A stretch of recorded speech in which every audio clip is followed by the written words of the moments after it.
ज्यावेळेला पहलगामचा हल्ला झालेला होता त्यावेळेला या हल्ल्याचं चोख प्रत्युत्तर दिलं जाईल ही भूमिका घेण्यात आलेली होती। राजस्थानच्या सीमावर्ती भागामधली बातमी, प्रोसिजर बाजूला ठेवून सर्व पद तातडीने भरा। महत्त्वाची बातमी, राजस्थानचे सीएम भजनलाल यांचे हे महत्त्वपूर्ण आदेश।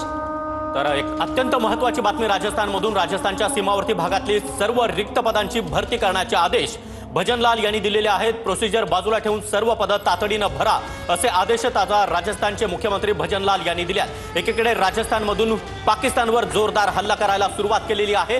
राजस्थानमधून लढाऊ विमानांच्या माध्यमातून, ड्रोनच्या माध्यमातून, त्याचबरोबर मिसाईलच्या माध्यमातून पाकिस्तानवर हल्ला करायला सुरुवात केली आहे। लाहोर, इस्लामाबाद, कराची, त्याचबरोबर सियालकोट, बहावलपूर अशा सर्वच शहरांमध्ये हल्ला करायला सुरुवात झाली आहे। चंदीगड आणि श्रीनगर एअरपोर्ट हे आता बंद ठेवण्याचा निर्णय घेण्यात आलेला आहे। चंदीगड आणि श्रीनगर एअरपोर्ट हे आता बंद असतील। खबरदारीचा उपाय म्हणून हे पाऊल जे आहे ते उचललं गेलेलं आहे। हा निर्णय जो आहे तो घेतला गेलेला आहे।